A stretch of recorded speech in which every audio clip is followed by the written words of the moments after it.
De más está decir que ninguno de los 106 pasajeros llegó a su destino y nadie ha vuelto a verlos. ¿Qué pasó con estas personas y con el tren? ¿Se perdieron para siempre? Algunos creen que no fue así. Cerca del final de su viaje, el tren debía atravesar un largo túnel. Entró en él, pero nunca salió por el otro extremo. Fue como si literalmente se hubiera desvanecido. Solo hallaron a 2 pasajeros, se encontraban bastante mal y sus relatos no parecían tener mucho sentido. Hablaron de una densa niebla que los asustó mucho y los llevó a saltar. 15 años después, comenzó a circular la historia de un grupo de 104 italianos que aparecieron en la Ciudad de México, afirmando que habían llegado en tren desde Roma. Como si eso no fuera lo suficientemente extraño, parece ser que esta historia data de 1845, 66 años antes de que el tren partiera. Por supuesto, en aquel entonces nadie tomó con seriedad a estas personas, pero no podemos evitar preguntarnos, ¿realmente viajaron en el tiempo a través del túnel romano? ¿O solo se trata de otro mito urbano? ¿Tú qué opinas? La colonia perdida es la historia de un extraño fenómeno que ocurrió a fines del siglo XVI. Un grupo de ingleses se había instalado en una colonia de la isla Roanoke, frente a la costa de la actual Carolina del Norte. Pronto se dieron cuenta de que no tenían suficientes provisiones. Para resolverlo, el gobernador decidió regresar a Inglaterra en busca de todo lo necesario. Su travesía duró 3 años. Cuando por fin regresó, se quedó atónito al ver lo que había quedado. Nada. Toda la población de la colonia había desaparecido. El único recuerdo era una palabra grabada en un árbol. Actualmente nadie sabe qué pasó con estas personas o qué significa la palabra tallada. Ahora, ¿un faro sin un operario? Tal vez te parezca imposible, pero escucha esto. En el noroeste de Escocia se encuentran las Islas Flannan. No tienen nada de especial. No son más que un puñado de rocas y hierba, con excepción de un faro famoso que esconde un oscuro secreto. En 1900, los 3 guardias del faro desaparecieron misteriosamente y nadie volvió a verlos. Desde entonces, las islas están completamente abandonadas. El faro pasó a tener un sistema automatizado en la década de 1970. Ninguna lista de lugares donde desaparecen cosas podría estar completa sin este misterioso bosque de Transilvania, una región de Rumanía. Y por si lo estás pensando, no tiene nada que ver con el famoso conde Drácula. Se llama Bosque de Hoia y ha sido testigo de fenómenos insólitos. Aquí no solo desaparecen personas, algunos han oído todo tipo de ruidos extraños, desde voces femeninas hasta susurros. También están los que afirman haber viajado en el tiempo entre los espeluznantes árboles del bosque. Aseguran que literalmente viajaron unas horas hacia el futuro antes de regresar. La autopista Yellowhead es un tramo de carretera ubicado en la Columbia Británica, Canadá. A partir de la década de 1960 y a lo largo de los años, ha recibido mucha atención debido a algunas misteriosas desapariciones. Como consecuencia, se ha ganado el apodo de Carretera de las Lágrimas. No hay una explicación razonable de por qué la gente sigue desapareciendo aquí. Lo más sorprendente es que la mayoría de estas personas eran mujeres jóvenes. Esta zona triangular, que se extiende por encima del desierto y las montañas de Sierra Nevada en el estado de Nevada, recibió bastante atención debido a una desaparición ocurrida en 2007. Un navegante, aviador y aventurero llamado Steve Fossett voló hasta aquí en una avioneta y desapareció. Lo buscaron sin descanso por meses, pero no encontraron rastros de él ni de la aeronave. Un año después, el misterio del destino de Fossett se resolvió por fin, cuando un excursionista halló sus documentos de identidad y más tarde un equipo de búsqueda encontró los restos de la avioneta. Bien, es uno de los destinos naturales más visitados del mundo, pero el Parque Nacional de Yosemite esconde algunos oscuros secretos. A pesar de su belleza y su abundancia de vida salvaje, un total de 45 personas han desaparecido en este mismo lugar. Nadie sabe qué pasó. Tal vez deberíamos preguntar a los osos locales, puede que sepan algo. Incluso hay historias de personas que desaparecieron de un sector del parque para aparecer en un lugar completamente distinto y no con toda su ropa. Sin embargo, esto no ha impedido que más de 3 millones de personas que visitan el parque cada año deambulen por los alrededores. Y siempre que un barco se hunde, uno al menos esperaría encontrar fragmentos de él en el fondo del mar, ¿cierto? Bueno, no si viajas por el lago Superior. Se encuentra en la frontera entre los Estados Unidos y Canadá y se hizo famoso por su gran número de desapariciones de barcos. Claro, tal vez tenga que ver con los vientos de tormenta, pero eso no explica por qué algunos barcos simplemente desaparecen por completo, sin que aparezca ni una pieza de ellos, ni siquiera en el fondo del lago. Así todo, atrae a muchos turistas cada año. Vienen a bucear y a ver los restos de algunos de los barcos que aún siguen aquí. El fondo de este lago incluso contiene lo que queda del famoso SS Edmund Fitzgerald, Cuando zarpó el 7 de junio de 1958, era el barco de mayor tamaño de los Grandes Lagos de América del Norte, y actualmente sigue siendo la embarcación más grande que se haya hundido en la zona. Al igual que otros sucesos, la causa exacta del naufragio sigue siendo un misterio. Era una noche oscura. Habíamos salido a caminar. De pronto, una luz blanca y brillante apareció en las vías del tren. Se acercó más y más, hasta que alcanzó el bosque y se desvaneció repentinamente. La historia relatada por cientos de testigos suena bastante normal, hasta que te enteras de que esas vías llevan mucho tiempo abandonadas y deterioradas. El último tren que podría haber explicado la luz partió al otro mundo hace muchos años. El misterioso tren fantasma se convirtió en la atracción de San Luis, una pequeña aldea en la provincia canadiense de Saskatchewan. Allí viven unas 400 personas y muchos la visitan para ver la luz de San Luis. Apareció en libros, internet y programas de televisión como Misterio sin resolver. Durante décadas, nadie logró explicar qué era realmente. Algunas personas habían visto una luz blanca, otras decían que en realidad era roja. Una leyenda urbana aseguraba que la luz roja venía de una linterna que llevaba el maquinista del tren fantasma, quien había perdido la vida una noche mientras revisaba las vías. Los científicos intentaron refutar las teorías que involucraban fantasmas, pero no tuvieron éxito. Finalmente, 2 estudiantes de secundaria del norte de Saskatchewan decidieron entrar en escena. Fueron testigos del tren fantasma por primera vez en un viaje a San Luis. Una de las chicas supuso que debía provenir de los faros de un auto, pero necesitaba evidencia para demostrarlo. Junto a su amiga, decidió hallar una respuesta y hacer un informe para la Feria de Ciencias. Realizaron varios viajes de campo a San Luis para investigar. Las jóvenes cazafantasmas usaron un mapa detallado, una brújula y un sistema de GPS, algo bastante inusual en el 2001. Dieron con el lugar donde la luz fantasma era apreciada con más claridad. Después, dibujaron una línea recta sobre el mapa hacia el punto de donde provenía la luz y marcaron todos los caminos que pasaban junto a la línea o sobre ella. El padre de una de las chicas decidió ayudarlas. Estacionó su auto en varios lugares cerca de la línea e hizo parpadear las luces. Ellas no alcanzaban a verlo, ya que todos los sitios parecían demasiado bajos. Por fin, hallaron un segmento de carretera en la cima de una colina. El padre pasó 20 minutos encendiendo y apagando las luces desde allí. Cada vez que se encendían, las estudiantes veían el tren fantasma. Cuando dio vuelta el auto, también vieron la misteriosa luz roja. El lugar estaba bastante lejos de las vías, así que era posible verlo gracias a la difracción. La luz pasaba por una pequeña apertura, tal vez unos árboles, y se hacía más grande. Por su proyecto, estas chicas ingeniosas recibieron medallas doradas en la Feria de Ciencias. 10 años más tarde, una historia similar tuvo lugar en Anson, Texas. Todas las noches, los residentes veían una luz misteriosa en un punto de la carretera. La llamaron la luz de Anson, y creían que se trataba de una madre con una linterna que buscaba a su hijo. Él había desaparecido tiempo atrás en una tormenta de nieve. Su mamá fue a buscarlo y nunca regresó. Un grupo de estudiantes desconfiaba de esta historia fantástica y decidió hallar la fuente de luz con sus iPhone. Siguieron Google Maps por el camino de tierra hasta la carretera que parecía ser la fuente de la luz. A medio camino de su destino, se hizo evidente que la luz provenía de los autos y no de una madre con una linterna. Es fácil ser un cazafantasmas con tus amigos al aire libre. Pero ¿qué pasaría si hubiera un fantasma en tu propio hogar? Eso es lo que le sucedió a una familia que se mudó a una casa vieja en 1921. Era enorme. Las luces funcionaban a base de gas, no tenía electricidad y contaba con muchos pasillos. Una clásica casa de película embrujada. Una mañana, la mujer que quedó en los registros bajo el nombre de Señora H oyó pasos en el piso de arriba, mientras estaba sola en la sala. Subió a toda velocidad y halló un cuarto vacío. Revisó cada habitación y también subió al piso siguiente. No había nadie. Después comenzó a escuchar ruidos extraños por las noches ya en la cama. Era como si alguien moviera los muebles y la vajilla mientras interrumpía el silencio con suspiros. Lo que sea que estuviera acechando a la familia se estaba volviendo más y más intenso. Lo seguía por los pasillos.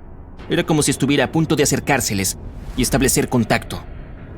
En una ocasión, uno de los hijos de la señora H entró corriendo al cuarto de su madre y le preguntó por qué lo llamaba. Ella dijo que no lo había llamado, que tal vez había sido el viento, pero el niño estaba seguro de haber oído una voz. Las plantas no vivían mucho tiempo en esa casa. Por fin, lo más aterrador sucedió. Una noche, la señora H se despertó y vio con claridad a un hombre y a una mujer en su habitación. Tenía que ponerle fin a todo esto, así que le pidió ayuda a su cuñado. Tras haber investigado, él sugirió que tal vez había una fuga de monóxido de carbono. Ese gas incoloro, inodoro e insípido ya había provocado visiones similares a otras personas. Después de revisar mejor, descubrieron que el gas salía de la caldera y entraba a la habitación, en lugar de atravesar la chimenea.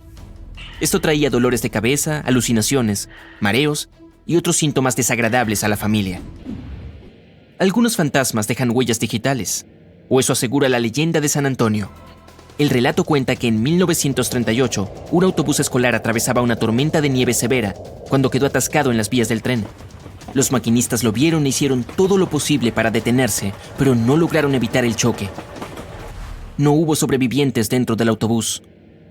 Desde entonces, sus fantasmas protegen a los demás y evitan que sufran el mismo destino.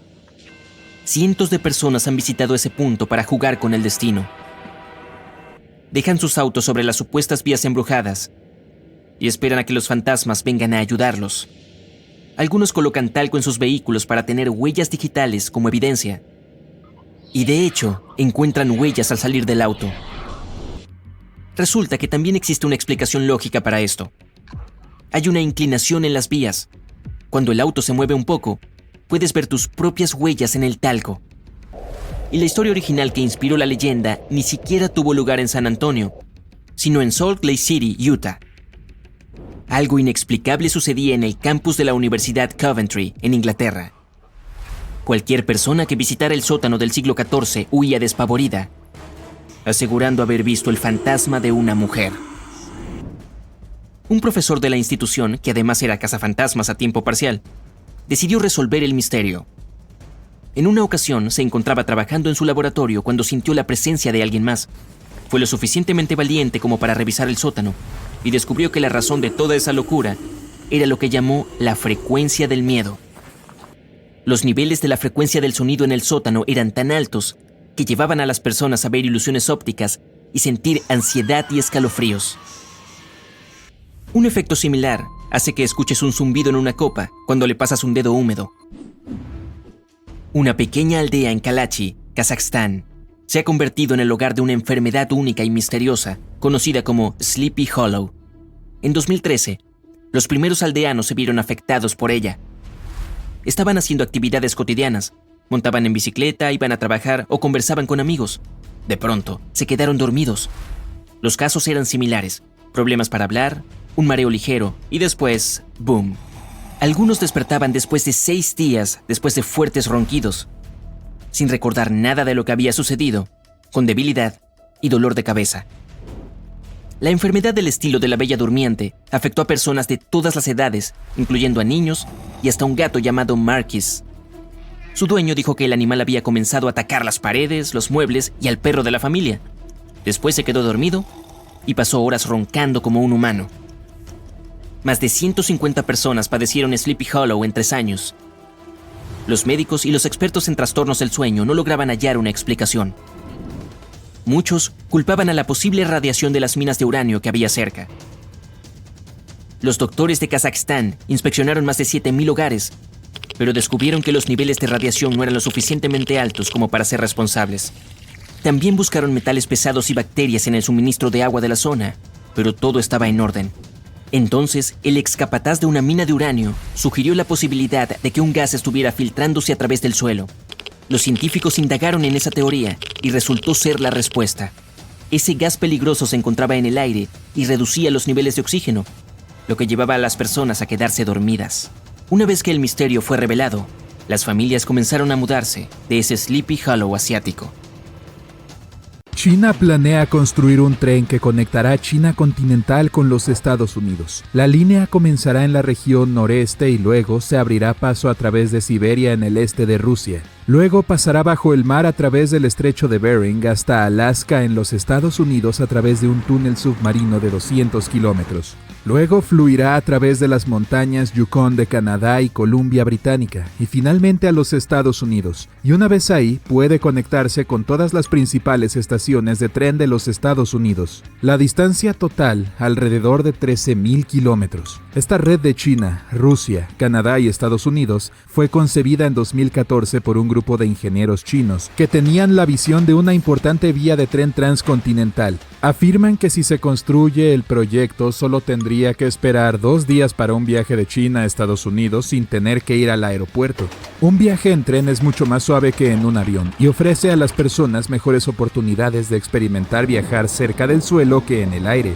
Y el viaje en sí puede impulsar el turismo en los 4 países.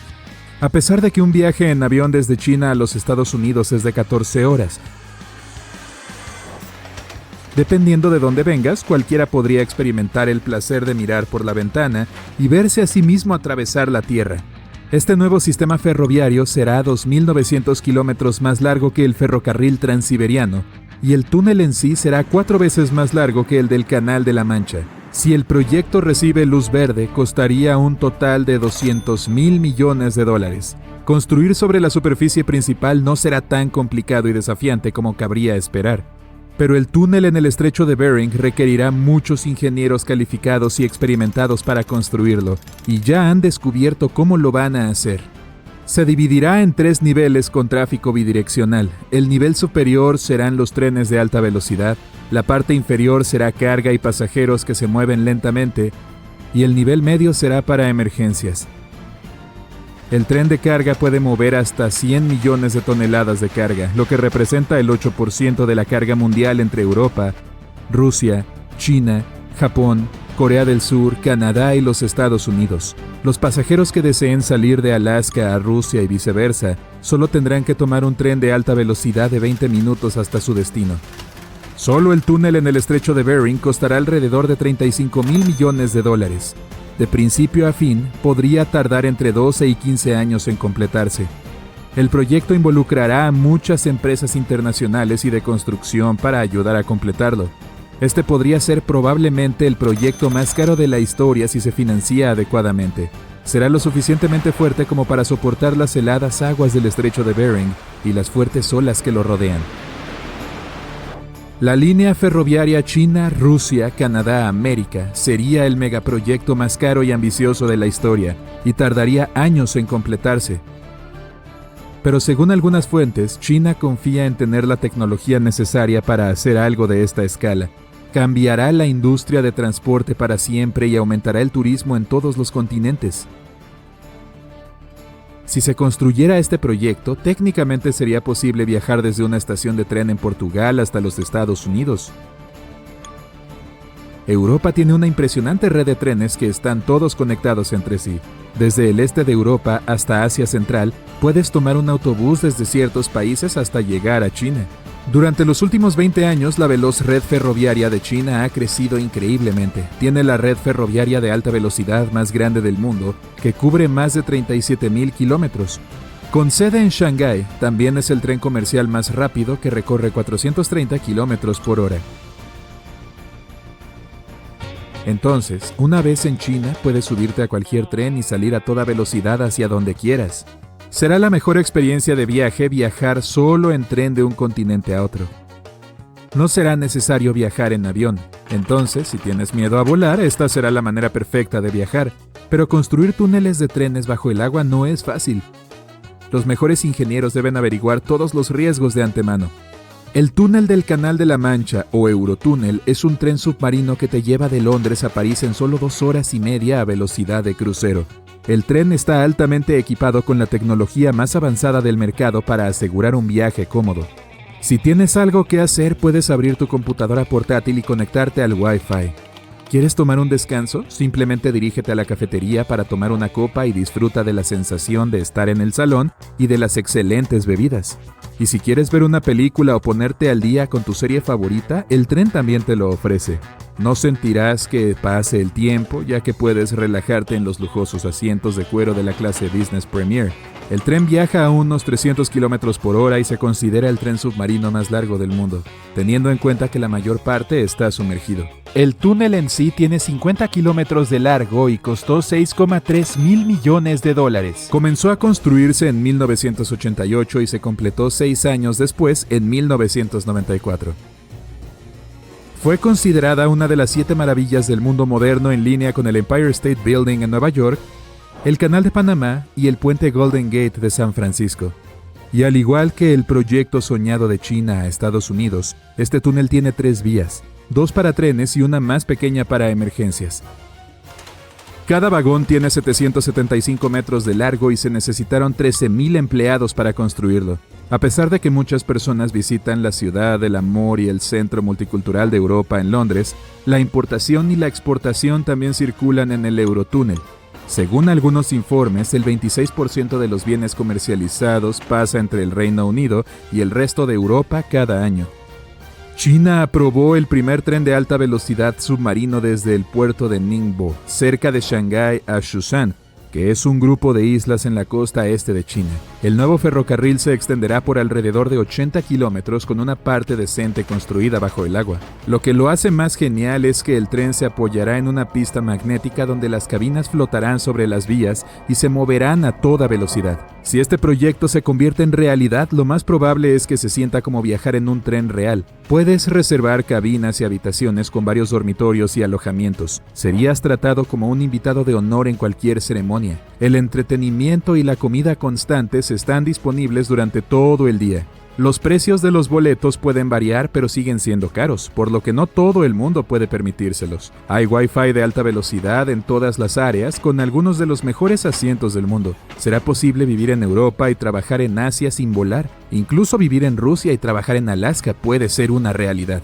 Y si estás en los Estados Unidos, también puedes permanecer en tierra y aún llegar a Londres a través de la red. Y una vez que llegues a Europa, tendrás que tomar el tren a París y luego el Eurotúnel a Londres. Pero hasta ahora no ha habido novedades sobre el proyecto. Chocó contra un muro económico y todavía se encuentra en las etapas de conceptualización. Muchos críticos no se limitaron a decir que este proyecto no puede revolucionar la industria del transporte, sino que podría hundirla en más deudas. Afirman que los barcos de carga y los vuelos son igual de buenos y mucho más baratos, por lo que no es necesario invertir cantidades tan grandes de dinero en algo que quizás solo un puñado de personas pueda usar. Mover carga a través de trenes no será necesariamente tan rápido como en aviones o barcos. Si esta red de trenes reemplaza el transporte marítimo y los vuelos, muchas personas que trabajan en la aviación tendrían que cambiar de trabajo y pasar a los trenes. Por supuesto, algo como esto no sucedería de la noche a la mañana y probablemente tomaría décadas. Este proyecto podría incluso abrir las puertas a países de Asia y África para construir trenes de alta velocidad como una mega red, todos conectados entre sí. Es posible que algún día viajes en tren desde Sudáfrica hasta los Estados Unidos, pasando por África, Medio Oriente, Asia Central, China, Rusia y finalmente a los Estados Unidos. Y si la red de trenes se expande aún más, puede llegar a toda Sudamérica, lo que haría que tu viaje fuera aún más largo. Podrías llegar a todos los continentes del mundo excepto a la Antártida. Imagina una red ferroviaria mundial de trenes de alta velocidad conectando a todas las estaciones de tren de la Tierra. Hay un barco a la deriva en algún lugar del océano sin tripulación. La última vez que alguien lo vio fue hace más de 50 años. Su historia recuerda a la del holandés errante, una embarcación destinada a navegar eternamente y a traer desgracia a quien la vea en el mar, o al menos eso dice la leyenda. Pero a diferencia del holandés errante, el SS Baichimo fue definitivamente real. Este fue construido para una compañía alemana en Hamburgo y comenzó como un barco de carga común. Comenzó a comerciar suministros entre Hamburgo y Suecia en el mar Báltico a partir de 1914. Tenía un potente motor de vapor y un casco hecho de acero. Unos años después pasó a ser propiedad británica. Luego, en los años 20, una compañía canadiense lo compró por alrededor de $18,000, una cantidad de dinero enorme en aquel entonces. El nuevo propietario, la compañía de la bahía de Hudson, utilizó activamente el barco durante varios años. Frecuentemente lo enviaban en viajes desde su puerto base en Escocia hacia Siberia, Alaska, el Yukón y los territorios del noroeste. También navegaba por el Canal de Panamá e incluso por el Canal de Suez, llevando a bordo pieles de animales para la venta.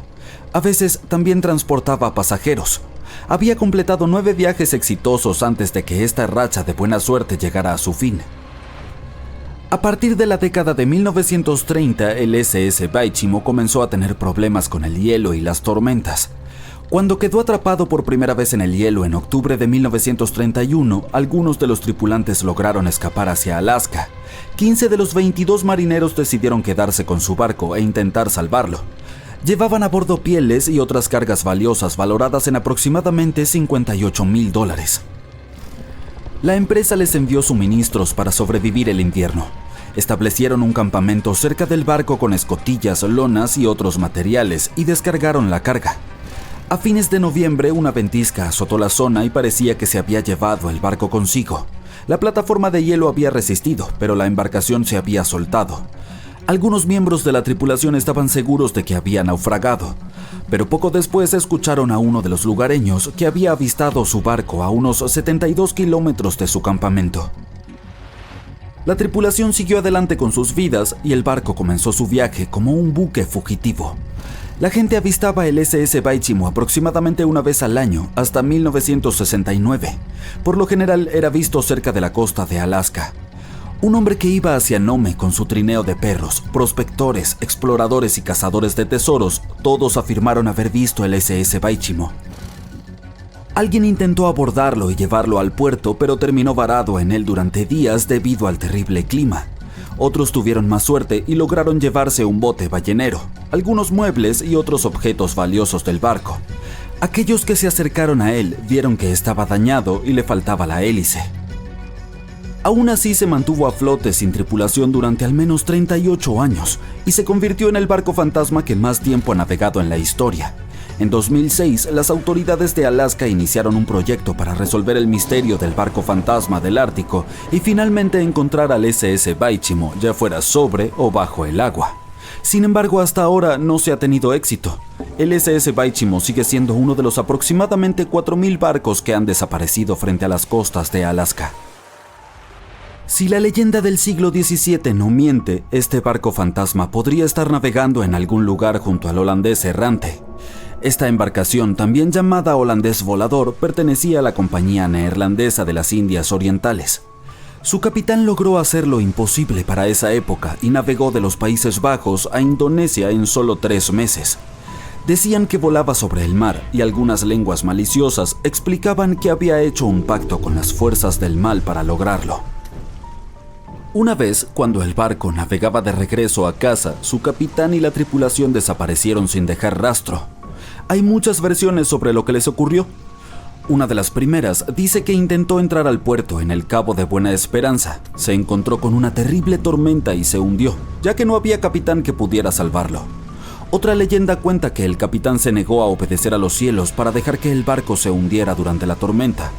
Entonces una espantosa forma luminosa golpeó la embarcación y a la tripulación, y desde entonces fue condenada a vagar eternamente sin descanso. Muchos marineros han afirmado haber avistado al holandés errante. El duque de York, quien se convertiría en rey de Inglaterra, mencionó haberlo visto en aguas australianas. Justo después de avistar el barco, el hombre que lo vio primero cayó desde lo alto de un mástil y no sobrevivió. Hubo más encuentros con este barco legendario hasta mediados del siglo XX. Las embarcaciones casi colisionaban con él cuando el holandés aparecía de la nada. Los científicos tienen una explicación más lógica para este misterio: la Fata Morgana, que no debe confundirse con Hakuna Matata, por cierto. Cuando estás en el mar en un día caluroso y el aire está todo ondulado, se siente como cuando miras la carretera en un día de verano abrasador. Eso se debe a algo llamado refracción atmosférica. Cuando la luz pasa a través de diferentes capas de aire con distintas temperaturas y densidades, se dobla y retuerce. A veces, bajo ciertas condiciones, esta flexión de la luz puede crear ilusiones ópticas realmente bizarras sobre el océano, como avistamientos del holandés volador. El fenómeno de la Fata Morgana puede hacer que los objetos distantes parezcan distorsionados, estirados o incluso elevados por encima del horizonte. Entonces puedes ver un barco a lo lejos, pero debido a la manera en que se dobla la luz, parecerá que está flotando sobre el agua o incluso desapareciendo y reapareciendo. La Fata Morgana se observa más comúnmente en las regiones polares, en especial sobre grandes extensiones de hielo que mantienen una temperatura baja uniforme.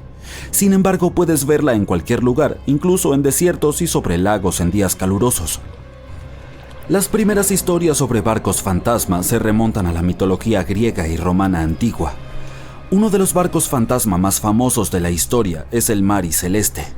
Este bergantín viajaba de Nueva York a Génova y estaba completamente abastecido de provisiones, pero no tenía tripulación cuando fue descubierto en el Océano Atlántico en 1872.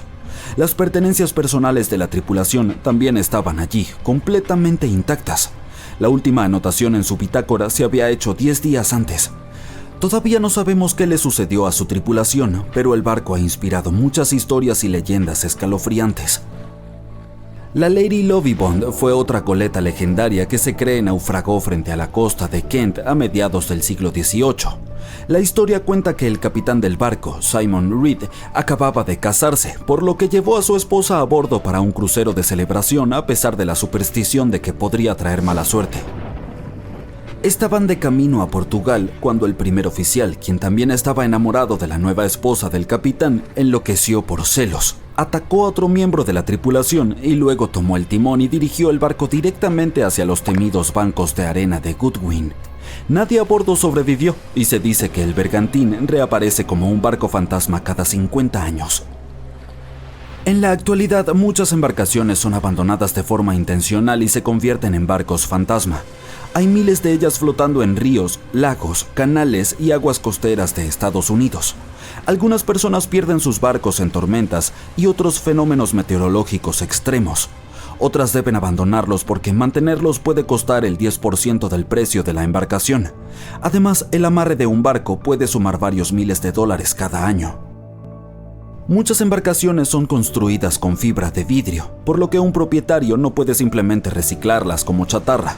Por lo tanto, cuando quieren deshacerse de ellas, a menudo las amarran a un muelle y se escabullen, las dejan flotando lejos de la costa o intentan hundirlas. Pero este es peligroso, por decirlo menos. Cuando los barcos fantasmas se hunden en aguas poco profundas, pueden causar daños a los arrecifes de coral, manglares, humedales, hábitats de ostras y zonas pantanosas. Además, pueden colisionar con embarcaciones regulares sin esperarlo y causar problemas reales. Así que no abandones tu barquito. Ya está dicho. ¿Conoces esa sensación de cuando has estado tratando de resolver un misterio durante toda tu vida? ¿No? Bueno, el detective Anderson sí. Durante casi 30 años de trabajo para la policía, resolvió muchos acertijos, atrapó a cientos de ladrones y ayudó a salvar miles de vidas. Hay una gran cantidad de casos resueltos con éxito en su historial. A los 25 años, atrapó a un ladrón que se cambiaba la cara con cirugía plástica una vez al año. Cuando Anderson tenía 30 años, los presos comenzaron a escapar de las cárceles de todo el mundo. El detective resolvió con éxito este caso. A los 38 años, descubrió la base secreta de una orden prohibida en la boca de un volcán. A los 50, logró explicar las cosas más inexplicables del mundo. Pero había algo que no podía resolver. Eran dos misterios de los años 50, casos de aviones desaparecidos. Todos estos años, Anderson ha estado revisando los detalles de este rompecabezas. Desafortunadamente, era demasiado joven cuando comenzó esta historia. Todo lo que tenía era conjeturas y notas. Pero hoy, un pensamiento repentino le llegó. Por primera vez en muchos años, sintió que finalmente podía resolver el misterio. Pero para hacerlo, tuvo que sumergirse nuevamente en esta historia. Entonces, abrió el armario y sacó 2 revistas viejas con artículos detallados sobre esos incidentes. El primero ocurrió en el verano de 1955. 1 de julio. El vuelo 914 de Pan Am estaba a punto de partir del aeropuerto de Nueva York con 61 personas a bordo. El modelo de avión era un Douglas DC-4. Se diferenciaba de los aviones modernos por tener hélices gigantes en lugar de turbinas. Entonces, todos los pasajeros se abrocharon los cinturones de seguridad. El avión comenzó a rodar por la pista, aceleró y despegó. Se fue alto en el cielo y fuera de la vista. Su destino era Florida. El tiempo de vuelo sería de 3 horas. Los servicios de control aéreo estaban observando el avión en su radar, cuando de repente, el Pan Am 914 desapareció. El operador trató de contactar al piloto, pero no recibió respuesta. Nueva York informó la situación a Florida. Dijeron que tampoco podían ver el avión. Por lo general, los pilotos notifican por radio si un avión se estrella o se mete en una tormenta, pero esta vez simplemente nada. Después de varios intentos fallidos de establecer la conexión, desplegaron operaciones de búsqueda a gran escala. La comunicación con el avión se interrumpió cuando sobrevolaba el Océano Atlántico. Por lo tanto, la compañía aérea tuvo que admitir que la aeronave se había estrellado contra el agua. Pero esta versión no tenía pruebas. Cuando los aviones caen de esa manera, los rescatistas encuentran escombros flotantes. Algunas partes de la cabina o del equipaje siempre salen a la superficie. Esta vez, los rescatistas no hallaron nada. El avión no transmitió ninguna señal de socorro y no dejó ningún rastro del accidente. Parecía que simplemente había desaparecido en el aire. La gente se olvidó de este desastre por 37 años, y entonces sucedió algo extraño. 1992, Venezuela, aeropuerto de Caracas. La torre de control recibió una señal sobre un avión desconocido que se acercaba. Era raro, porque no se suponía que debería estar allí. No había vuelos programados para esa hora. El avión estaba aterrizando. El controlador y el resto del personal del aeropuerto notaron que algo andaba mal. El avión parecía viejo, con enormes hélices en lugar de turbinas. Después de aterrizar, el piloto se comunicó con el aeropuerto. ¿Dónde estamos? El despachador le pidió que se identificara. Unos segundos después, recibió una respuesta. Somos el vuelo 914 de Pan Am. Partimos de Nueva York a Florida con una tripulación de 4 personas y 57 pasajeros a bordo. El controlador no sabía qué hacer. Él y el personal del aeropuerto comprendieron qué tipo de avión estaban mirando. ¿Qué hacía ese avión 37 años después y a casi 2.000 kilómetros de su destino? Después de unos segundos, el controlador sobresaltado encendió el micrófono y dijo: «Es el 9 de septiembre de 1992, ¿lo sabía?». Siguió una larga pausa. Entonces el piloto respondió presa del pánico. «Oh no. Jimmy, ¿dónde estamos? ¡No! ¡Aléjate! ¡Nos vamos ahora!». El personal del aeropuerto vio al piloto agitando las manos con horror a través del vidrio. Luego encendió los motores y llevó el avión a la pista. El Pan Am 914 aumentó su velocidad y despegó. El controlador trató de detenerlo, pero el piloto no respondió. El avión desapareció en el cielo y nadie más ha oído hablar de él desde ese día. El detective Anderson terminó de leer el artículo, frunció el ceño y miró por la ventana. Las gotas de lluvia golpeaban el cristal. La tormenta afuera representaba perfectamente lo que estaba sucediendo en su mente en ese momento. Parecía saber lo que le había pasado a ese avión. Todas las pistas estaban allí, justo frente a sus ojos. Pero para estar seguro, Anderson tuvo que pasar al siguiente caso. Era otro artículo, fechado en 1989. Ocurrió en 1954. El vuelo 513 de Santiago Airlines despegó del aeropuerto de Alemania Occidental.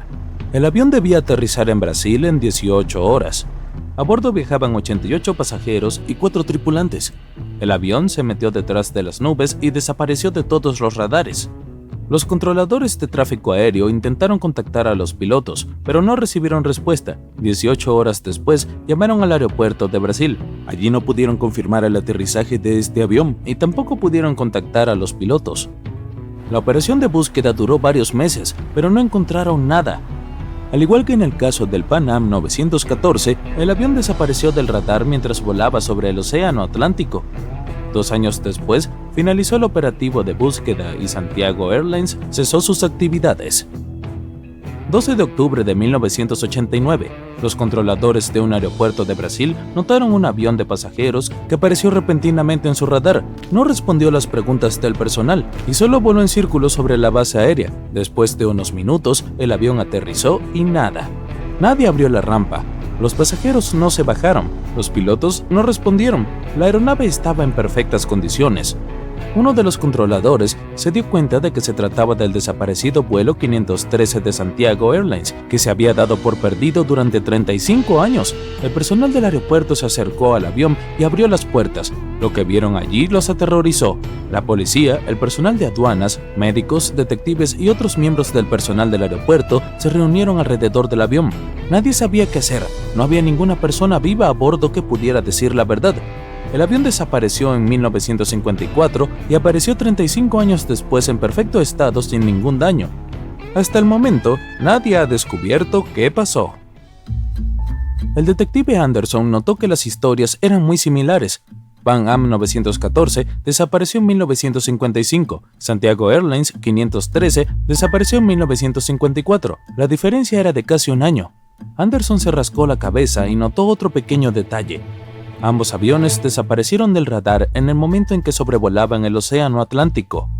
Hay muchos mitos sobre barcos fantasmas y fenómenos misteriosos relacionados con el Triángulo de las Bermudas. El detective Anderson conocía esas historias, pero estos 2 aviones perdidos lo desconcertaron. Miró 2 artículos y entendió todo. Exactamente, la solución estaba allí, justo frente a sus ojos. Ambas historias fueron escritas en el mismo periódico. No había un controlador que se comunicara con los aviones. No se sabía nada de los pasajeros. Ningún periódico, excepto este, publicó noticias sobre estos aviones desaparecidos. Parecía que simplemente tomaron la misma historia y cambiaron las fechas, las ubicaciones y el nombre de los vuelos. Sí, el caso fue resuelto. Todo era falso. La lluvia paró. El detective Anderson miró por la ventana y escuchó el sonido de un tren que pasaba. Recordó otra historia extraña y falsa. Una historia sobre un tren fantasma. Ocurrió en Italia en 1911. 100 pasajeros abordaron el tren de la compañía ferroviaria Zanetti. Atravesó la pintoresca zona montañosa, entró en un túnel y desapareció. Nadie más vio el tren desde entonces. Todos los pasajeros se perdieron, pero no por mucho tiempo. Aparecieron en el pasado. Había registros con fecha de 1845. Un médico desconocido de la Ciudad de México escribió sobre un centenar de italianos que aparecieron en la ciudad de la nada. Todos estaban vestidos de forma extraña y hablaban de un tren misterioso. Esta fue una historia completamente inventada. No había pruebas ni registros sobre este tren ni de las personas que viajaron al pasado. Un fuerte sonido interrumpió sus pensamientos. El detective Anderson tomó el teléfono. Estaba escuchando en silencio a la persona que estaba al otro lado de la línea. Un minuto después respondió, «Sí». El detective colgó el teléfono. Era un nuevo misterio para él. En el desierto del Sahara, los lugareños notaron un enorme barco perdido en el Pacífico Sur hacia 27 años. No había tripulación a bordo, ni carga, ni banderas. Nadie sabía cómo había aparecido entre la arena, pero se formó barro a su alrededor debido a la humedad. Parecía que el barco acababa de teletransportarse allí desde el agua. ¡Perfecto! No hay falsificaciones esta vez. El detective Anderson se puso el sombrero y salió de la oficina. Pero esta historia será para otro video. No importa lo que pase, no te detengas. Estamos a punto de conseguirlo. 2 buscadores de tesoros están excavando la tierra congelada en un campo de maíz por la noche. Llueve intensamente, los rayos iluminan el cielo, pero estos 2 hombres siguen trabajando. Y ahora la pala golpea algo sólido. No puede ser, un cofre con un tesoro. Comienzan a cavar más rápido y encuentran una pieza del motor de un barco. ¿Qué es esto? Lejos de los mares y lagos, en algún lugar debajo de los campos de la ciudad de Kansas, hallaron un gigantesco barco hundido. ¿Cómo es posible? Ahora lo verás. Algunas personas pasan su vida buscando naufragios con tesoros bajo tierra. Uno de ellos es el explorador David Hawley. Ha estado buscando barcos hundidos lejos de los mares, ríos y océanos durante muchos años. Hace esto porque le gusta la sensación de aventura. Las bodegas de estos barcos a veces contienen cofres de oro, antigüedades y artefactos raros, y puedes conseguir mucho dinero por ellos. David dice que no es necesario adentrarse en el océano para encontrar un barco hundido. Pueden estar enterrados en tu patio trasero. Pero ¿por qué los barcos acaban bajo tierra entre campos, granjas y llanuras? Descubrámoslo usando el ejemplo del barco de vapor Great White Arabia. Según antiguos registros y recortes de periódicos, este barco transportaba alrededor de 200 toneladas de tesoros antes de hundirse en 1856. Muchos rumores y leyendas locales decían que el barco estaba oculto bajo tierra a unos pocos kilómetros al noreste de la ciudad de Kansas. Estaba allí porque la gente alteró deliberadamente el lecho y los canales del río Missouri en la segunda mitad del siglo XIX. Acercaron de manera artificial las orillas entre sí. Estrecharon el río para aumentar la velocidad del flujo, así los barcos podrían navegar mucho más rápido. En el siglo XIX, los barcos de vapor eran el medio de transporte de pasajeros y mercancías más popular.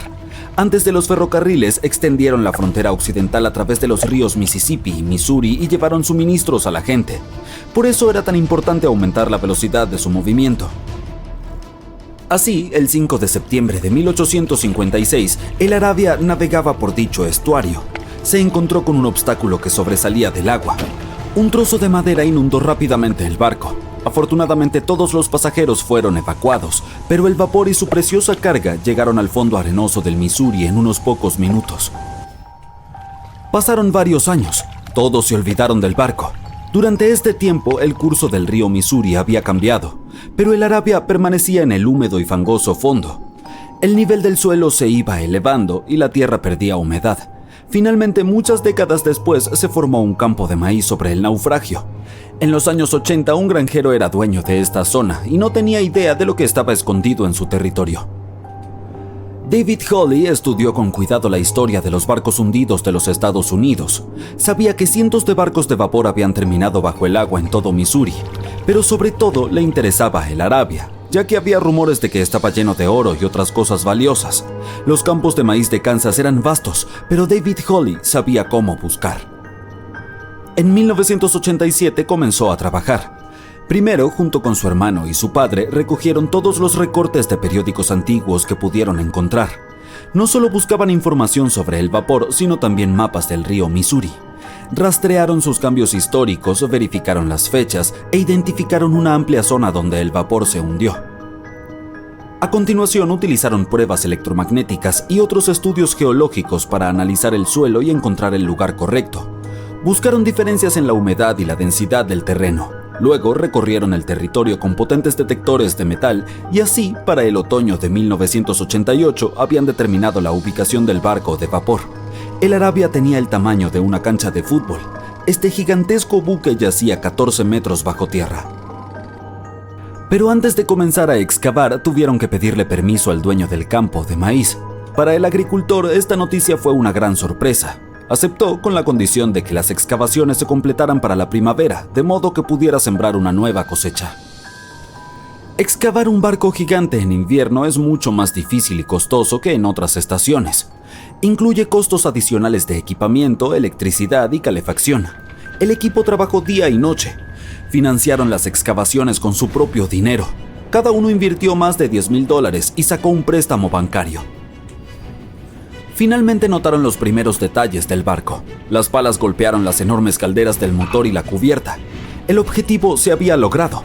La mayor parte de la carga que se encuentra dentro de los barcos hundidos está cubierta de óxido, caracolas, lodo y está gravemente dañada. Sin embargo, el contenido del Arabia estaba en excelente estado, considerando que el barco se había hundido hacía 130 años. Desafortunadamente no encontraron los cofres de oro. Sin embargo, obtuvieron varias toneladas de cargas valiosas como artículos domésticos de personas que vivieron a mediados del siglo XIX. Era una cápsula del tiempo. El barco transportaba suministros para cientos o miles de personas, y todas estas cosas estaban perfectamente conservadas.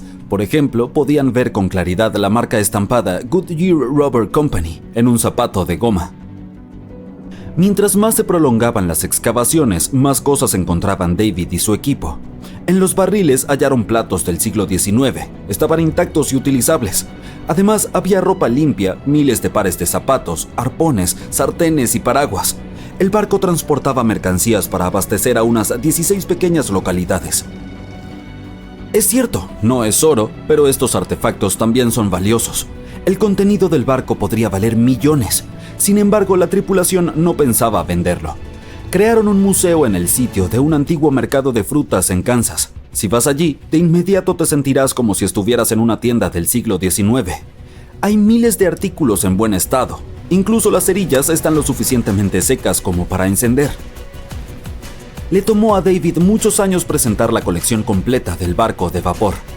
Valora cada uno de los objetos y no quiere venderlos.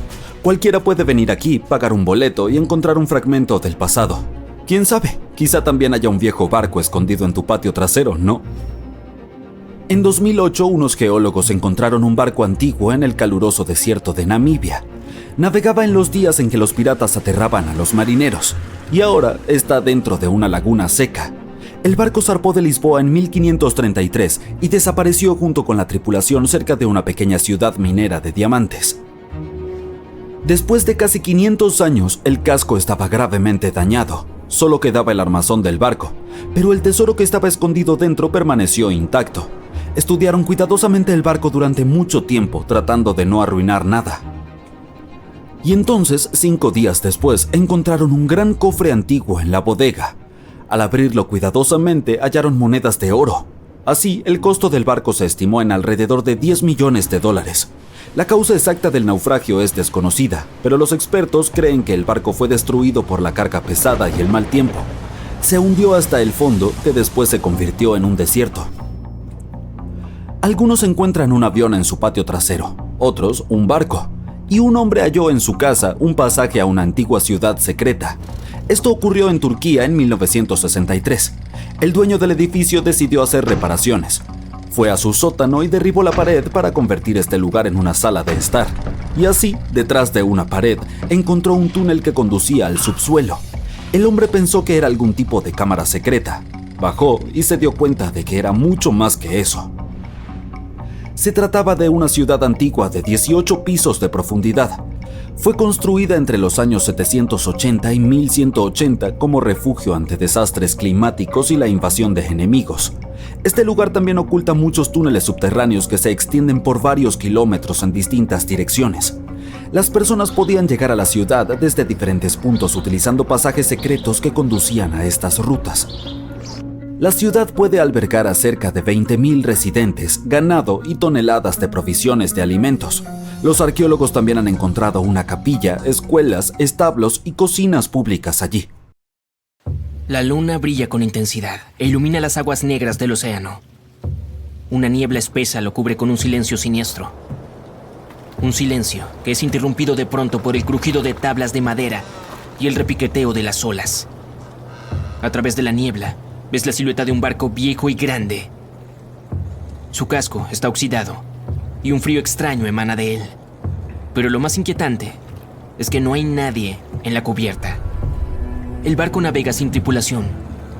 No se trata del mítico holandés errante, sino de un barco fantasma muy real.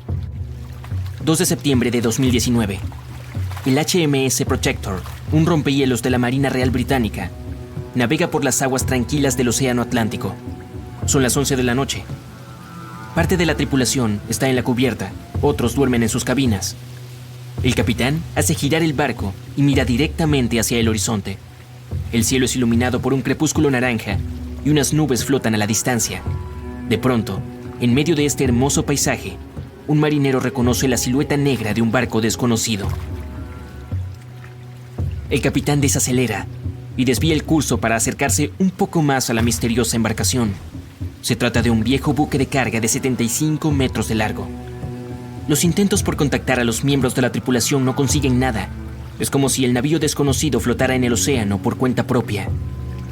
No hay nadie a bordo, o por lo menos, no hay nadie con vida. La cubierta del barco cruje al golpear las olas. El sol se hunde bajo el horizonte y la oscuridad aparece. Los marineros británicos no se atreven a subir a esa extraña cubierta. Toman una foto, la suben a internet y se alejan. Muchos usuarios de internet asumirán que el Protector encontró un verdadero barco fantasma. 5 meses después, nos encontramos en la aldea de Ballycotton, en el condado de Cork, Irlanda. Un residente sale temprano de su casa para correr. Música en los auriculares, aire fresco y un recorrido espléndido, las condiciones ideales para un buen entrenamiento. Corre siguiendo el camino de la costa del mar Céltico. Anoche hubo una fuerte tormenta, pero el mar parece tranquilo ahora. El hombre continúa por la cima de un acantilado bajo y descubre una enorme embarcación. Un viejo buque de carga oxidado de 75 metros yace en la playa, en medio de las rocas. No hay nadie a bordo. El barco parece llevar años enteros allí, pero el residente está seguro de que no estaba ahí ayer. Un poco más tarde, se descubre que es la misma embarcación que los navegantes del HMS Protector vieron hace 5 meses a miles de kilómetros de ese mismo lugar. El buque de carga llamado Alta fue construido en 1976. Nadie sabe quién lo utilizó todo este tiempo y con qué fines. Solo se sabe que en 2017 pasó a manos de un nuevo dueño y fue señalizado con la bandera de Tanzania. Es importante mencionar que casi todos los buques de cargo están equipados con SIA o Sistema de Identificación Automática, necesario para rastrear los movimientos de los barcos en el océano. Desde 2015, algo extraño comenzó a sucederle al SIA del Alta. El barco desapareció para los satélites y reapareció más tarde.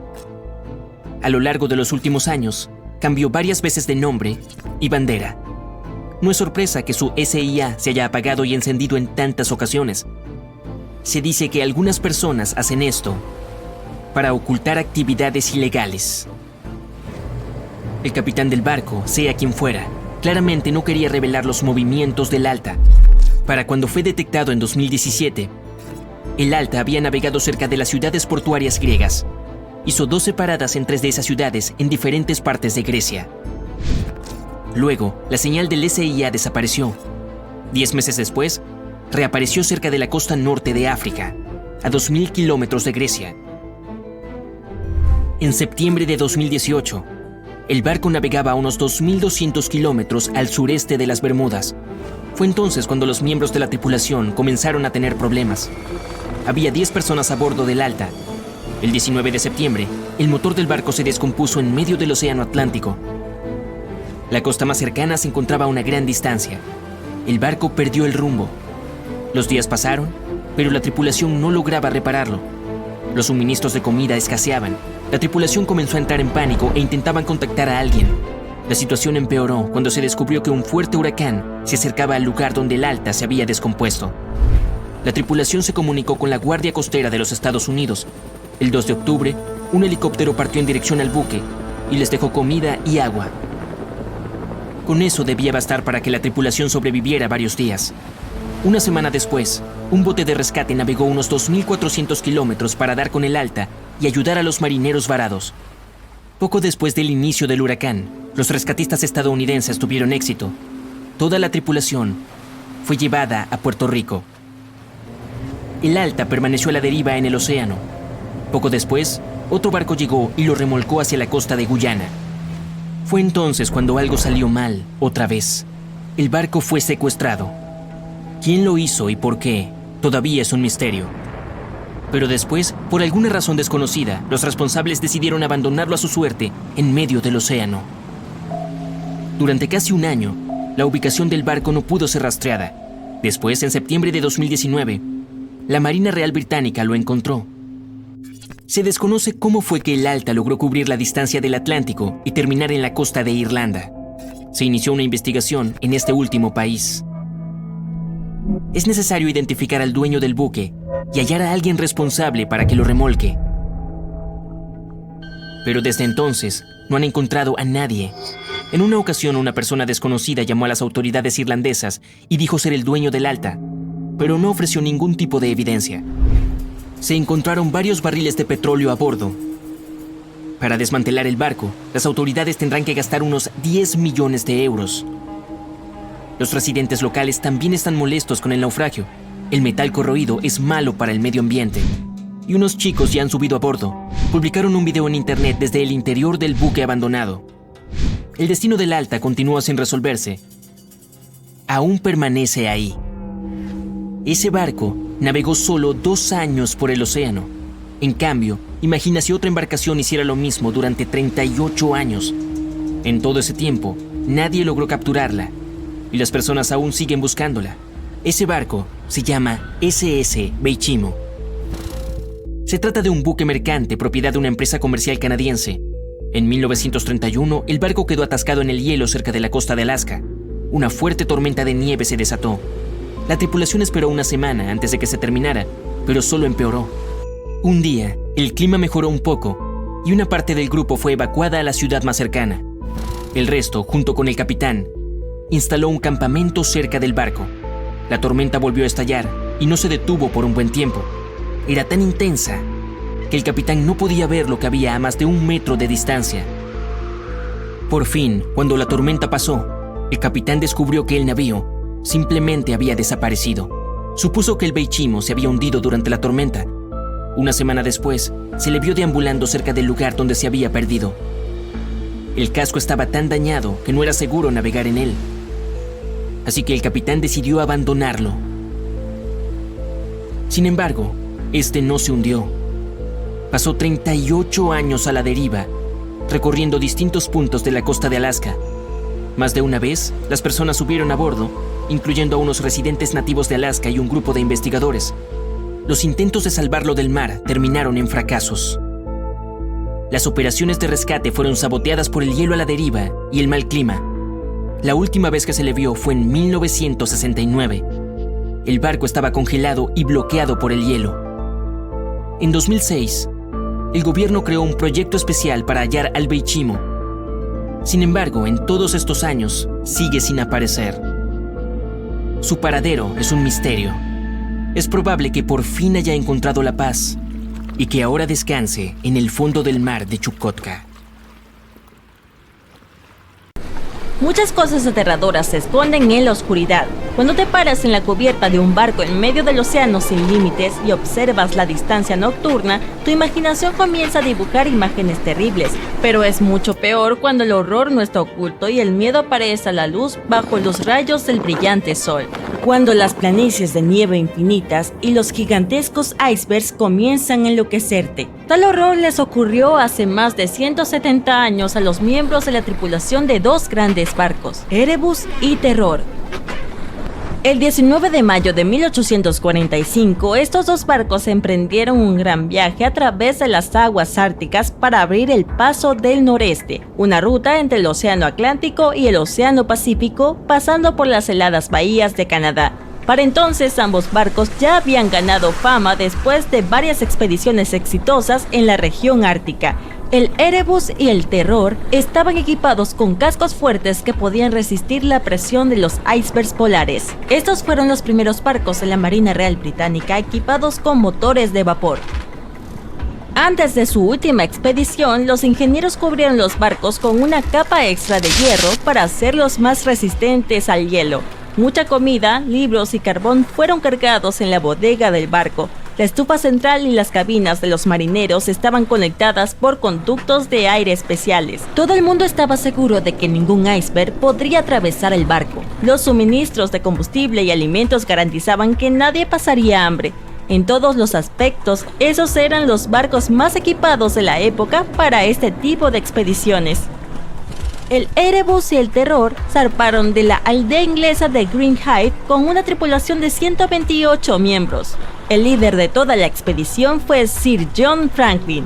3 meses después, los barcos fueron avistados en la bahía de Baffin, al este de la entrada al Paso del Noroeste. Y esta fue la última vez que los europeos los vieron. 3 años después, en 1848, la esposa del capitán Franklin, Jane Franklin, y otras personas preocupadas exigieron que se iniciara una misión para encontrar las 2 embarcaciones. La búsqueda continuó durante varios años y no condujo a nada que revelar el secreto de esa terrible expedición. No encontraron los barcos, pero sí inquietantes pistas que generaron más preguntas que respuestas. La primera fue el hallazgo de 3 tumbas en la isla Beechey, ubicada en el archipiélago ártico canadiense. La tripulación estableció un campamento de invierno en la orilla de la isla, y por alguna razón, 3 de las 129 personas fallecieron. Luego los barcos zarparon otra vez y cayeron en la trampa. Probablemente el Erebus y el Terror quedaron atrapados en el hielo cerca de la isla de Rey Guillermo. En medio de una llanura nevada, rodeados por vientos fríos y hielo, la tripulación comenzó a experimentar serios problemas. Según una teoría, la comida enlatada contenía mucho plomo. Los marineros podrían haberse envenenado al consumirla. Y otra hipótesis dice que se enfermaron de gravedad. Al parecer, cuando se agotaron los suministros de comida, la tripulación salió a pie en busca de ayuda, pero se perdió entre las llanuras nevadas. Otra cosa extraña fue una nota encontrada en el bolsillo de uno de los miembros de la tripulación a la orilla de la isla de Rey Guillermo. Hasta ahora nadie ha podido entender el contenido de este papel. La carta tenía palabras raras y oraciones incoherentes. Muchas palabras estaban escritas al revés y algunas estaban manchadas. Quizás la nota contenga algún secreto sobre la pérdida de la tripulación, pero es casi imposible descifrarla. Además, el equipo de búsqueda encontró otra nota con registros más comprensibles. Uno de ellos está fechado en mayo de 1847. Decía que todo estaba bien y que la expedición se desarrollaba según lo planeado. Otro registro se realizó casi un año después, en abril de 1848. Decía que los barcos habían quedado atrapados en el hielo y la tripulación los abandonó. Los marineros planeaban ir al río Back, el río canadiense de los territorios del noroeste. Fue su último intento de sobrevivir que, desafortunadamente, terminó en fracaso. Durante más de 150 años, el destino de ambos barcos siguió siendo un misterio. Pero luego, en 2014, un equipo de búsqueda encontró el Erebus. Los restos del barco estaban en la isla a pocos metros del agua. 2 años después, otra expedición descubrió el terror en el lecho marino al noroeste del Erebus. Sin embargo, estos descubrimientos no ayudaron a resolver el misterio de la expedición, sino que añadieron aún más preguntas. El terror se encontraba a 100 kilómetros al sur del lugar donde, según la nota, los barcos fueron abandonados. El Erebus también estaba en el sitio equivocado. Es posible que los miembros de la tripulación hayan abandonado el barco, hayan escrito una nota sobre ello, pero luego regresaron y continuaron navegando. Otra versión dice que el hielo en movimiento podría haber desplazado los barcos. En cualquier caso, no sabremos qué pasó con la expedición. Algunos asocian esta tragedia con fuerzas místicas. Puedes ver esta versión en series de televisión basadas en estos trágicos sucesos. Pero lo más probable es que los miembros de la tripulación se hayan encontrado en una trampa de hielo de la que no pudieron escapar. Otro caso famoso de desaparición de marineros ocurrió en el barco Mary Celeste. Fue construido en Canadá en 1861 con el nombre de Amazon y se hizo notorio desde sus primeros viajes al mar. El barco cambió de capitanes varias veces y se estrelló contra las rocas. Aún dañada, la nave fue revendida en numerosas ocasiones antes de que se le hicieran reparaciones. Después de las mejoras obtuvo un nuevo nombre, Mary Celeste, y un nuevo capitán, Benjamin Brins. Él era un marinero valiente, experimentado, con un corazón amable y altas cualidades morales. En noviembre de 1872, con 10 personas a bordo, el Mary Celeste zarpó de Nueva York hacia Italia con una valiosa carga a bordo. Unos días después, otro barco, el Dei Gratia, siguió la misma ruta desde el puerto de Nueva York. En algún lugar entre los Azores, el capitán del Dei Gratia, David Morehouse, notó un barco a unos 10 kilómetros de distancia que navegaba de manera extraña. Se balanceaba de lado a otro como si nadie estuviera sosteniendo el timón. David se acercó e intentó contactar a las personas a bordo, pero no hubo respuesta. En ese momento, el capitán se dio cuenta de que era el Mary Celeste. Junto con los miembros de la tripulación subieron a bordo y descubrieron que sus velas estaban ligeramente desgarradas. Había agua en la bodega, pero se podía bombear fácilmente. Las pertenencias de la tripulación estaban en los camarotes y la carga no había sido tocada. Solo faltaba un bote salvavidas y un cronómetro, que es un aparato de navegación. La última entrada en el libro de registro decía que el viaje iba según lo planeado. Una de las versiones decía que la bomba de agua de la bodega podría haber estado llena de carbón. Antes del último viaje, el Mary Celeste transportó una gran cantidad de este material y algo de él podría haber quedado atrapado dentro de la bomba. Cuando el barco entró en una tormenta, la bodega se inundó un poco y el capitán Brins no pudo entender cuán crítica era la situación. Había demasiados barriles, por lo que no pudo determinar el nivel del agua. Era peligroso permanecer a bordo, ya que el barco podría hundirse. Por lo tanto, el capitán decidió evacuar en un bote salvavidas. Quizás estaban cerca de la tierra y Brins decidió navegar en esa dirección, pero la tormenta se intensificó y hundió el bote. Otra versión dice que el Dei Gratia atacó al Mary Celeste y se deshizo de su tripulación para obtener la carga. El tribunal no pudo probar esta hipótesis, pero la reputación del capitán David Morehouse se vio dañada y tuvo dificultades para encontrar trabajo después de este incidente. La historia de Mary Celeste se volvió mundialmente famosa, por lo que la gente creó muchas versiones diferentes.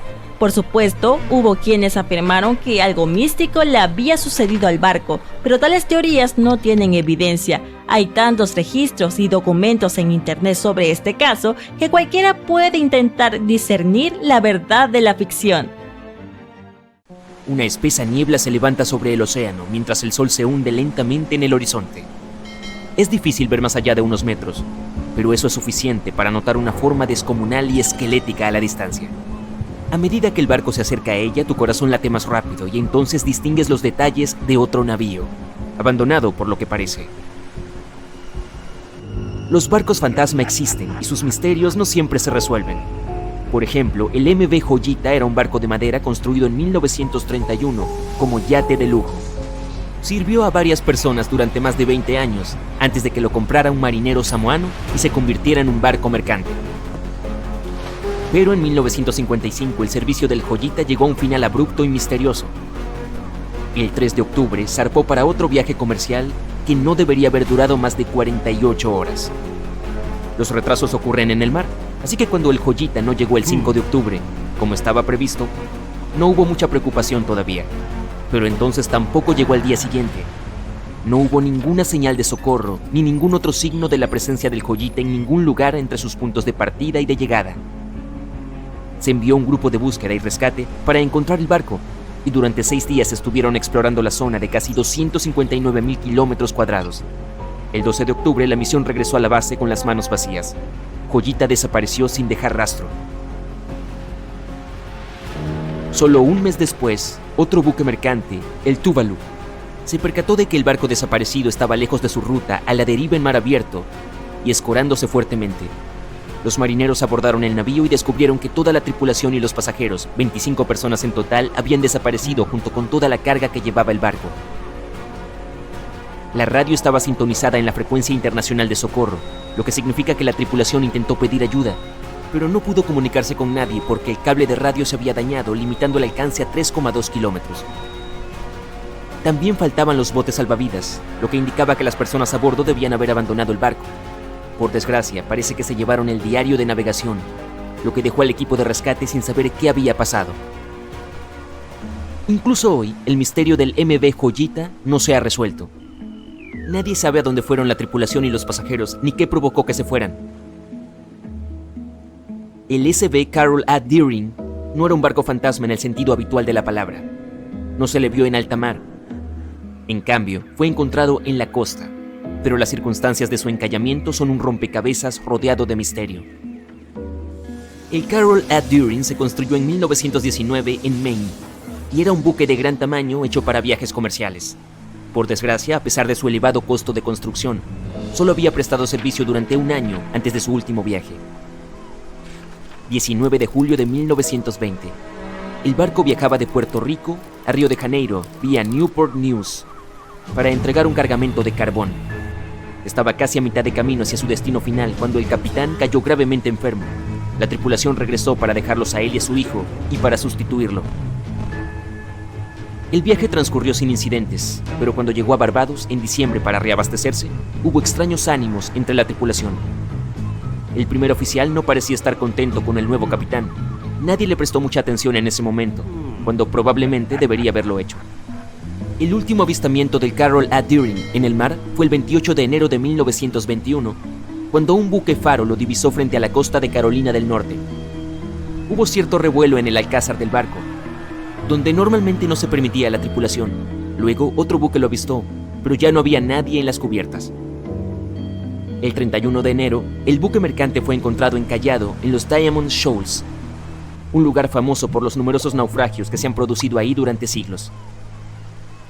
Cuando el grupo de búsqueda y rescate abordó el barco, lo encontró abandonado con el diario de navegación y los objetos personales de la tripulación desaparecidos junto con los 2 botes salvavidas. Todavía no hay respuesta a lo que ocurrió a bordo del Carol A. Deering aquel mes de enero, aunque la versión más popular fue la de un motín.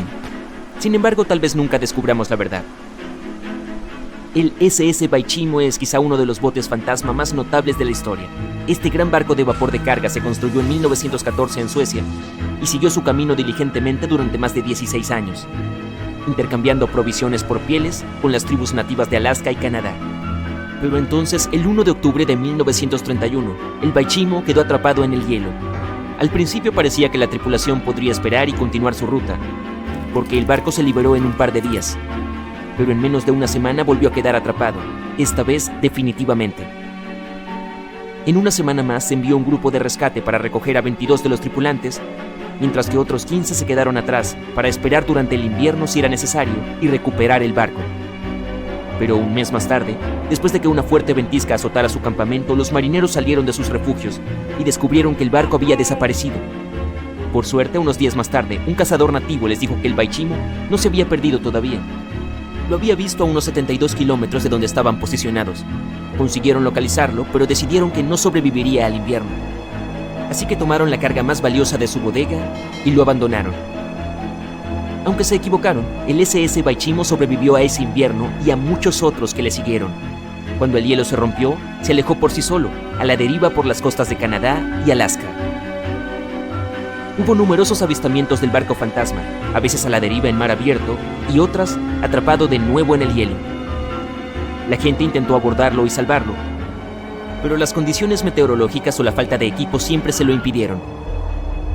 El SS Baichimo fue visto por última vez por los nativos de Alaska en 1969, 38 años después de su abandono. Se desconoce qué fue de él posteriormente. La historia del SS Orang Medan es una de las más desconcertantes y angustiosas historias de barcos fantasmas del siglo XX. Ni siquiera se sabe con certeza si existió. No estaba registrado en Lloyd's Shipping, el registro internacional de buques, lo que lo convierte en un cuento chino o en un buque que evitó ser registrado oficialmente por razones turbias. En cualquier caso, los relatos sobre lo que le ocurrió varían. Según la mayoría de los informes, este transportaba una carga desconocida en aguas indonesias cuando recibió una llamada de socorro de otro barco en las proximidades. El oficial de guardia escuchó un mensaje de SOS, pero su contenido es diferente según los relatos. El mensaje no se repitió y la tripulación del Medan no respondió a ningún intento de contactar con él. El barco que recibió la llamada de socorro se apresuró a rescatarlo, pero no llegó al buque hasta el día siguiente, cuando ya estaba a la deriva y ligeramente escorado. Cuando los socorristas subieron al barco, comprobaron que ninguno de los tripulantes había sobrevivido. Sin embargo, faltaba un bote salvavidas, lo que implicaba que había al menos un miembro de la tripulación que había logrado escapar. Lo que ocurrió con el resto de las personas a bordo sigue siendo un misterio hasta el día de hoy. Sin embargo, no hay datos concretos sobre esta historia, por lo que es posible que nunca lleguemos a saber si el SS Orang Medan fue un barco real y no una cosa de ficción. SB Sabrina era una barcaza de 3 mástiles construida en 1873 para viajes comerciales fluviales en Sudamérica. Sirvió durante más de 4 décadas, demostrando ser un barco fuerte y fiable. Más tarde fue trasladado a Europa, donde siguió cumpliendo bien su cometido. Pero entonces, en octubre de 1917, el Sabrina zarpó a un viaje regular, solo para ser encontrado en tierra varios días después. Misteriosamente, aunque estaba perfectamente intacto, toda la tripulación de 5 personas y el capitán habían desaparecido. No hay pruebas directas ni datos concretos sobre lo que realmente ocurrió aquel día. La teoría más convincente es que la tripulación fue arrastrada de la cubierta a causa de una explosión submarina, y luego el barco siguió adelante sin ella. Pero la verdad, como siempre, sigue siendo desconocida. La historia de una atrevida joven marinera estadounidense llamada Tammy Oldham Ashcraft te pondrá la piel de gallina. Allá por 1983, cuando apenas tenía 23 años, tuvo una gran aventura. Junto a su novio británico, Richard Sharp, se le encomendó la tarea de navegar por el océano desde Tahití hasta San Diego, California, en un yate de lujo. Pero ya sabes cómo puede ser el océano, no siempre está calmo. 20 días después del inicio del viaje, los 2 tortolitos quedaron atrapados en un huracán de categoría 4 que llegó con olas monstruosas y vientos malvados. Aunque resistieron contra las olas desatadas, el yate volcó mientras se retorcía entre 2 olas. Lo último que quedó grabado en la memoria de Tammy antes de quedar inconsciente durante 27 horas fue la imagen de Richard gritando mientras una ola enorme golpeaba el barco. Más tarde, ella plasmó su angustiosa experiencia en un libro que posteriormente se convirtió en una película.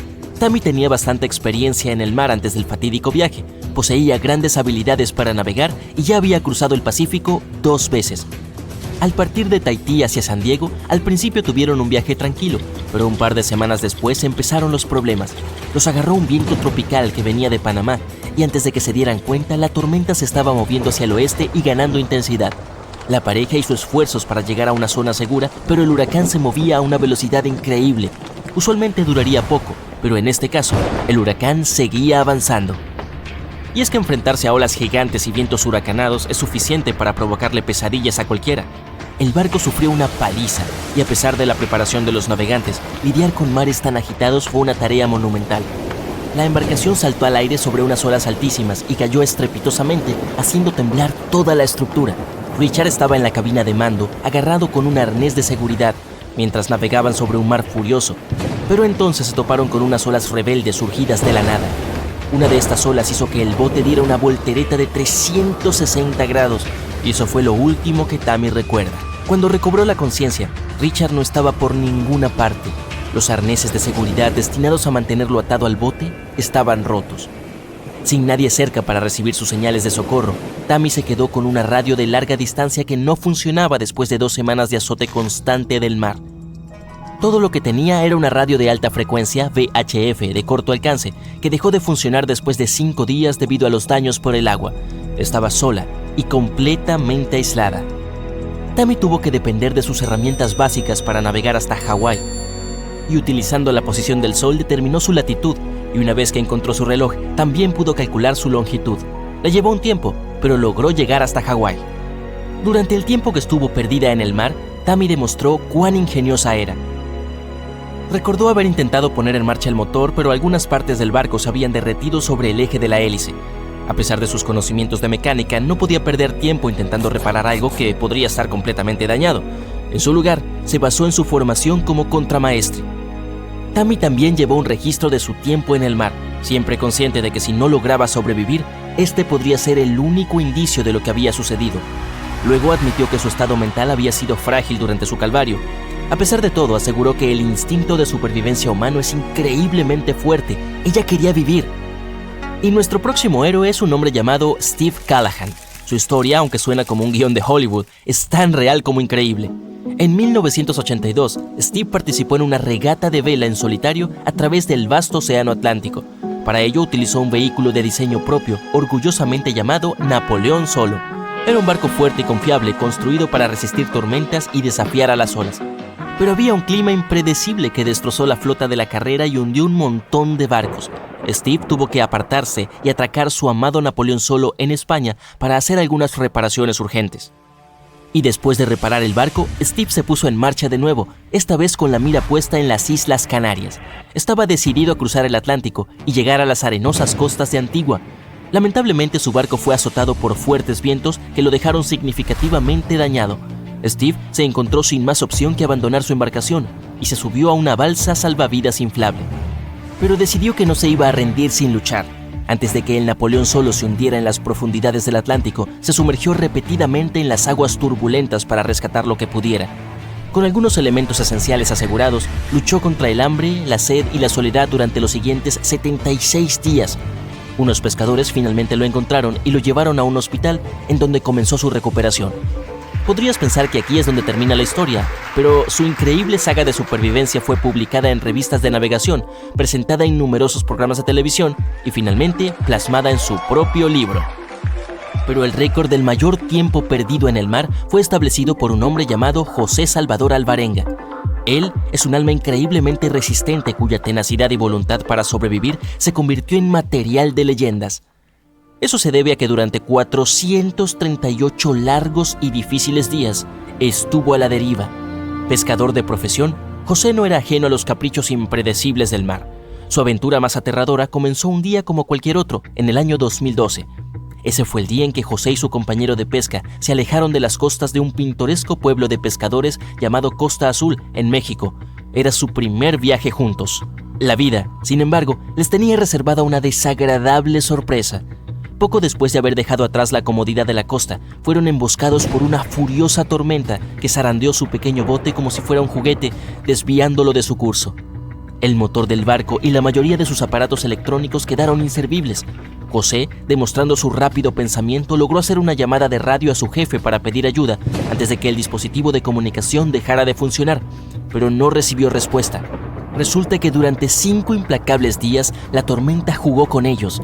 Cuando los cielos finalmente se despejaron, José y su compañero se encontraron perdidos sin idea de dónde estaban o de cómo regresar. Para empeorar las cosas, la tormenta se había llevado la mayoría de sus equipos de pesca, dejándolos apenas con las herramientas básicas de supervivencia. Su bote ya no tenía velas, motores ni remos. Mes tras mes, ellos vagaban sin rumbo. Su sustento provenía de la madre naturaleza, agua de lluvia y una variedad de criaturas marinas como peces, tortugas y aves. Después de aproximadamente 4 meses, José perdió a su amigo, pero decidió seguir adelante con la esperanza de que algún día sería rescatado. Sin embargo, ignoraba que estaba lejos del final de su viaje. Intentó enviar señales a cada barco que veía pasar, pero sus desesperadas súplicas de ayuda eran inútiles. Confiando únicamente en el agua de lluvia y en lo que el mar le ofrecía para comer, José llevaba la cuenta de los días a través de las cambiantes fases de la luna. Un poco más de 1 año después de la desastrosa tormenta, el hombre finalmente divisó tierra. Su corazón se llenó de esperanza, abandonó su confiable pero desgastado bote y nadó hacia la orilla. Para su asombro, se encontró en una de las Islas Marshall, situadas en el lado más alejado del Pacífico desde donde había comenzado su odisea. Entonces, el hombre fue llevado a un hospital donde lentamente pero de manera constante recuperó sus fuerzas. A su regreso, la familia declaró que nunca habían perdido las esperanzas y estaban más que felices con la noticia de su hallazgo. Pero esta historia de supervivencia fue tan fantástica que muchos fruncieron el ceño con dudas. ¿Podría un hombre realmente sobrevivir tanto tiempo en el mar en un bote tan pequeño? Sin embargo, hubo quienes ofrecieron otro punto de vista.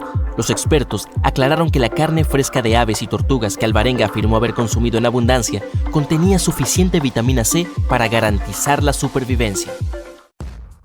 Estamos en 2018. Te levantas temprano para ir de pesca. Llegas al mismo lugar de ayer.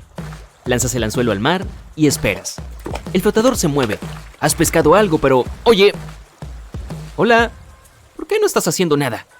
En este momento no te importa el pez. Estás mirando algo a lo lejos. Abres la boca, lleno de sorpresa, al ver un enorme barco encallado en un banco de arena. No estaba allí ayer, así que llegó durante la noche. Bueno, probablemente se vaya tarde o temprano. Sigues pescando unas horas más. Durante este tiempo observas el barco y no notas ningún movimiento en él. ¿Estará vacío?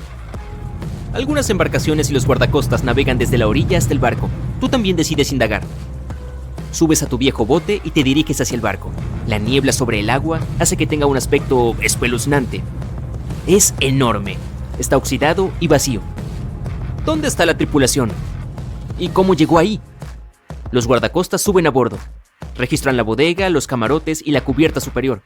Encuentran pertenencias de alguna persona, restos de comida, cuadernos y ropa. Todo indica que la tripulación ha desaparecido por alguna extraña razón. Los pescadores que fueron los primeros en descubrir el buque no vieron desembarcar a nadie. No se enviaron señales de radio al puerto y nadie informó sobre el barco. Apareció de la nada.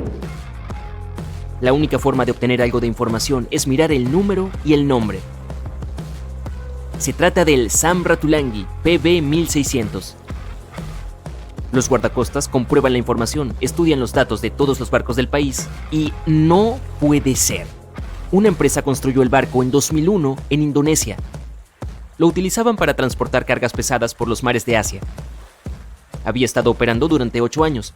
Entregaba productos industriales a diferentes puntos de la región, hasta que algo salió mal. En 2009, el Sam Ratulangi navegaba cerca de la costa de Taiwán, y eso es todo. No hubo más registros al respecto ni informes en ningún puerto. Todos pensaron que se había hundido, así que nadie intentó buscarlo. Pero 9 años más tarde, aparece aquí, grande y oxidado, frente a la costa de Birmania, sin tripulación ni combustible. Nace una investigación. Los servicios municipales intentan averiguar los nombres de todos los marineros que trabajaban en el barco y hallar pistas que ayuden a resolver este misterio. Además, esperan que el dueño de la embarcación aparezca pronto. Encuentran 2 cuerdas de remolque a bordo. Eso significa que un barco remolcó al Sam Ratulangi hasta este lugar. Más tarde identifican y encuentran a 13 miembros de la tripulación. Afirman que estaban yendo a la fábrica de Bangladesh para reparar el Sam Ratulangi. Otra embarcación ayudó a remolcar el barco, pero 2 cuerdas se rompieron y se desató una tormenta. Nadie quiso quedarse a bordo con ese clima, así que los miembros de la tripulación lo abandonaron. No se sabe qué ha estado haciendo durante los últimos 9 años y cómo es posible que haya terminado allí, sin gente a bordo. Y aquí hay otra historia de un barco mucho más misteriosa. El 16 de febrero de 2020, los lugareños hallaron un gran barco de carga atascado en una orilla rocosa frente a la costa de un pueblo irlandés. El barco parecía oxidado, con agujeros en el casco y algunas partes podridas. Nadie había visto esa embarcación el día anterior, así que apareció allí por la noche. La última vez que alguien vio el carguero Alta fue unos meses atrás, a miles de kilómetros de la costa de Irlanda. Ese día, el Alta navegaba por las aguas del Océano Atlántico cuando otro barco, el MS Protector, lo vio a la distancia. Los miembros de la tripulación del MS Protector intentaron ponerse en contacto con el barco, pero no recibieron respuesta. Comprendieron que se trataba de un buque vacío. 5 meses después, apareció cerca de la costa de Irlanda. Hay más preguntas que respuestas en esta historia, pero logramos averiguar algo. En 2015, el Alta apareció y desapareció del radar varias veces. Todos los barcos tienen un sistema de rastreo interno para que sea posible seguir su ruta mediante satélites, pero los tripulantes del Alta solían desactivar este sistema. Tal vez estaban metidos en alguna actividad ilegal. En cualquier caso, en 2017, el barco viajó a menudo entre los puertos de las islas griegas. Más tarde, la señal de rastreo desapareció y apareció recién 10 meses después, frente a la costa del norte de África. Durante este tiempo, el barco cambió de bandera varias veces. En septiembre de 2018, el Alta se encontraba al sureste de las Bermudas, con dirección a Haití. Fue entonces cuando la tripulación comenzó a tener problemas. El motor principal se averió justo en medio del Océano Atlántico. El barco comenzó a ir a la deriva. Pasaron varios días, pero los miembros de la tripulación no lograron repararlo y empezaron a quedarse sin provisiones. La situación empeoró aún más cuando se enteraron de que un huracán se dirigía hacia ellos. Por fortuna consiguieron ponerse en contacto con los guardacostas estadounidenses. El 2 de octubre, un helicóptero voló hasta el Alta para llevarles algunos suministros. Había comida suficiente para varios días. Luego, un barco de rescate se les acercó. Evacuó a los marineros y los llevó a Puerto Rico antes de que el huracán los alcanzara. El Alta quedó solo a la deriva en medio del océano. Pasado un tiempo, otro barco se acercó al Alta para remolcarlo a las costas de Guyana. A partir de entonces, todo salió mal. Alguien robó el barco, desactivó el sistema de seguimiento y se alejó con rumbo desconocido. Después de casi un año, el MS Protector encontró el Alta vacío en las aguas del Océano Atlántico. Y 9 meses después, la embarcación sin tripulación llegó a las costas de Irlanda. ¿Cómo se las arregló para atravesar el Atlántico y llegar a la costa de Irlanda? Sigue siendo un misterio. Puede que haya sido cuestión de suerte. Nadie más vio el barco en todo este tiempo. Cubría grandes distancias y sobrevivía a las tormentas. ¿Quién es el capitán? ¿Qué pasó con los ladrones? ¿A quién le pertenece ahora? Un día, alguien llamó al ayuntamiento y se presentó como el propietario del barco, pero esa persona no aportó ninguna prueba. Encontraron varios barriles de petróleo en el barco y se los llevaron en helicóptero. El Alta se estaba oxidando y la corrosión del metal podía ser dañina para el medio ambiente. El barco no tenía valor comercial, pero deshacerse de él costaría millones de dólares. Había 3 opciones: dejarlo donde estaba, remolcarlo al mar y dejar que se hundiera, o desmontarlo para vender sus partes. Pero la naturaleza tenía sus propios planes. Las tormentas y las fuertes olas partieron el casco en 2. El Alta estuvo a la deriva sin tripulación en las aguas del Océano Atlántico durante aproximadamente 2 años. Pero esto no es nada comparado con un barco que estuvo navegando durante 38 años. El récord pertenece al SS Baichimo. Solía ser un buque mercante de una empresa comercial. En 1931 se abrió paso en el hielo de la costa de Alaska. Su movimiento se ralentizó, una gruesa capa de hielo lo bloqueó y una fuerte tormenta empeoró la situación. La tormenta de nieve era tan intensa que los miembros de la tripulación solo podían ver un velo blanco delante de sus ojos. Seguir navegando era imposible. Tuvieron que esperar a que la tormenta se calmara. Esperaron 1, 2, 3 días. Una semana después, la tormenta era cada vez más fuerte. Por fin, un día se tranquilizó. Los miembros de la tripulación se dividieron en 2 grupos. El primero se dirigió a la ciudad más cercana. El segundo grupo, junto con el capitán, se quedó allí. Acamparon junto al barco y esperaron a que la tormenta, que había vuelto a empeorar, terminara. La visibilidad era nula. Finalmente, un día desapareció. ¡Genial! Y ahora, un momento.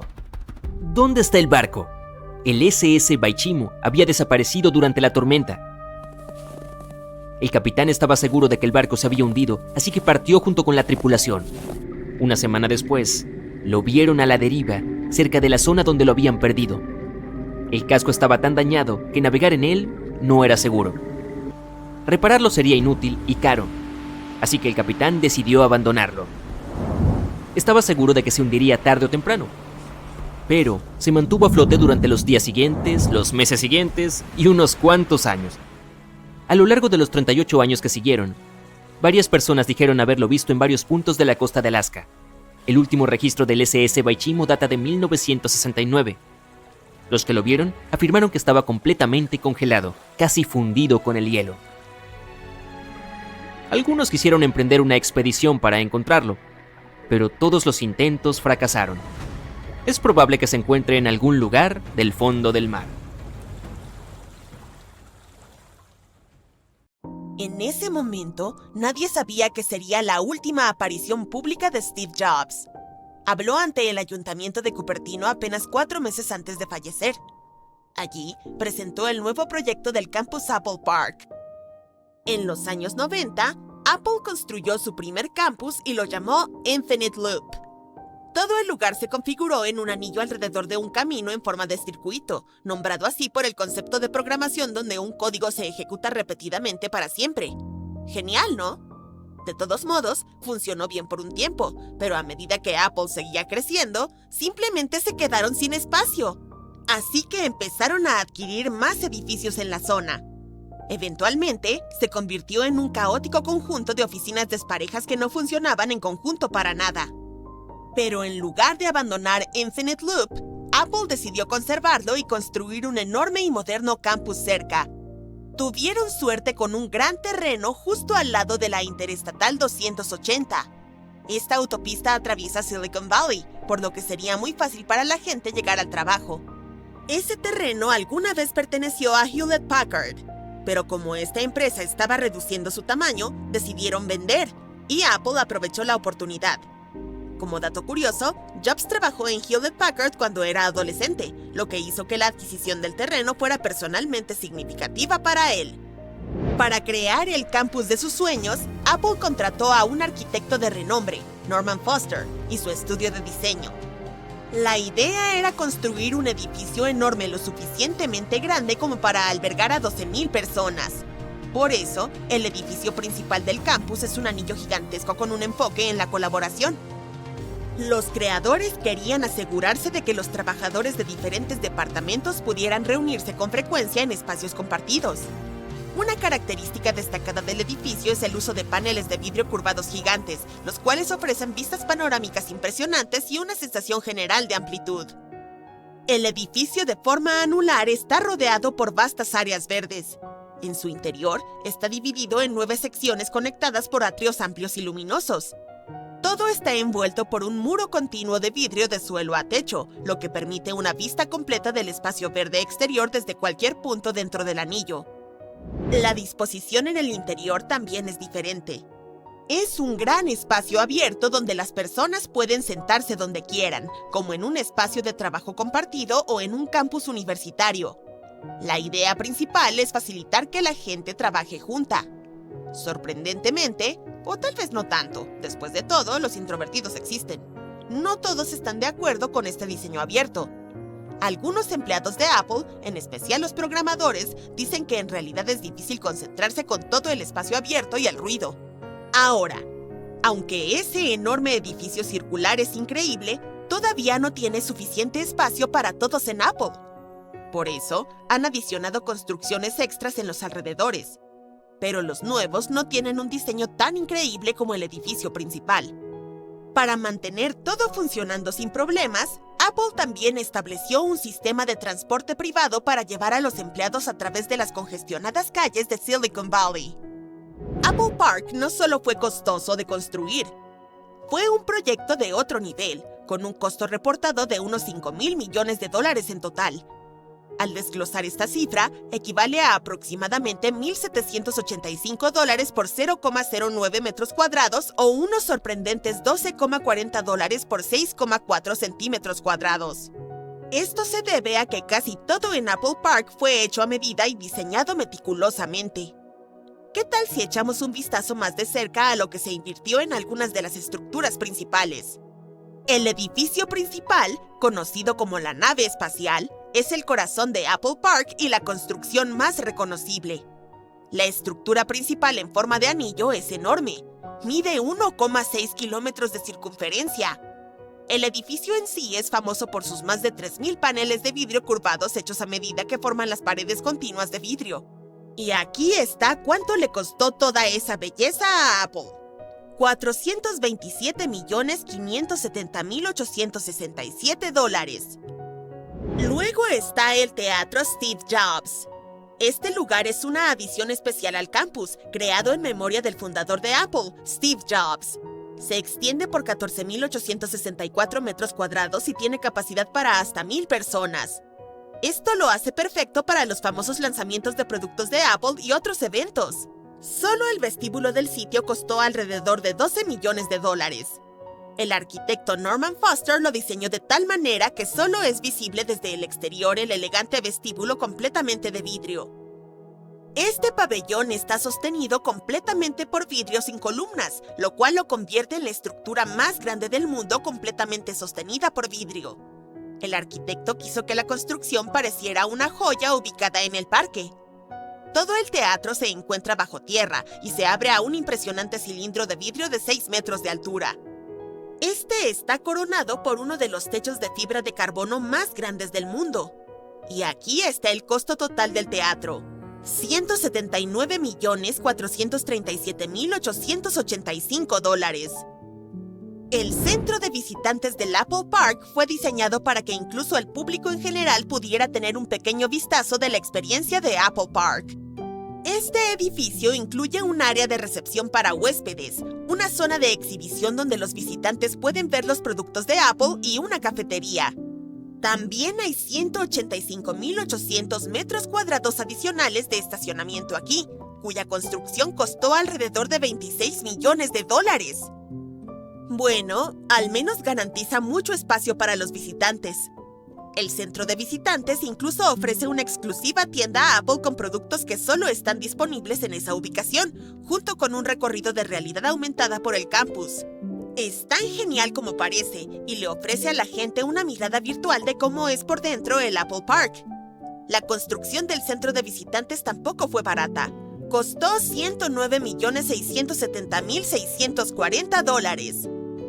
Apple se toma en serio el bienestar de sus empleados y el campus incluye un enorme centro de fitness y bienestar de 9.300 metros cuadrados con instalaciones de última generación. No es solo un gimnasio básico. Cuenta con múltiples gimnasios, un estudio de yoga de 2 pisos e incluso salas de meditación para el bienestar mental.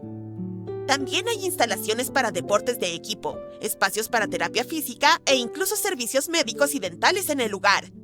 Parece que hay todo lo necesario para asegurarse de que los empleados tengan el apoyo necesario para mantenerse saludables y activos. Eso sí, todo viene con un precio considerable: $16.731.000. El Apple Park no solo tiene un aspecto futurista, sino que también fue diseñado para ser muy ecológico. Pero antes de entrar en detalles sobre esto, echemos un vistazo al gigantesco centro de datos de Apple en Reno, Nevada. Este alimenta servicios como Siri, iCloud, Apple Music y Apple Pay. El complejo está compuesto por 5 enormes edificios blancos, conectados por un largo corredor central, y alberga más de 200.000 servidores. Para mantener todo en funcionamiento y refrigerado, este centro de datos se alimenta completamente con energía verde al 100% proveniente de 3 granjas solares propiedad de Apple. Y no es solo el centro de datos de Reno. Apple ha anunciado que todas sus instalaciones, desde su sede en Apple Park hasta sus centros de distribución y tiendas minoristas en todo el mundo, ahora funcionan con energía 100% renovable. El propio Apple Park es parte de este compromiso. En su azotea hay 17 megavatios de paneles solares, lo que lo convierte en una de las mayores instalaciones de energía renovable de su tipo a nivel mundial. En este momento, el objetivo de energía 100% verde cubre solo las operaciones directas de Apple y aún no incluye a sus proveedores. Sin embargo, la compañía ya ha convencido a unas pocas docenas de sus principales proveedores para que se comprometan a utilizar energía 100% renovable en las partes de sus negocios que sirven a Apple. Pero probablemente lo más impresionante de todo es que Apple Park fue diseñado para enfrentar los riesgos de terremotos de California. El edificio utiliza una tecnología llamada aislamiento de base. Básicamente, coloca toda la estructura sobre 692 grandes platillos de acero a 2 pisos bajo tierra. En el caso de un terremoto, los platillos permiten que el edificio se deslice hasta 1,2 metros en cualquier dirección. Así, toda la construcción permanece estable y protegida. Este diseño flotante ayuda a la estructura a soportar incluso temblores severos, por lo que puede mantener a salvo a todas las personas y objetos en su interior. Ahora, a diferencia de los campus como el de Google, el Apple Park está realmente cerrado al público. Por suerte, existe el centro de visitantes del que ya hablamos. En este momento, probablemente sea la única forma en que los visitantes pueden experimentar el ambiente de Apple Park sin necesitar una credencial de empleado. En todos los sentidos, Apple Park es mucho más que un simple espacio de oficina. Su diseño único, tecnología de vanguardia y compromiso con la sostenibilidad reflejan la marca y los valores de Apple.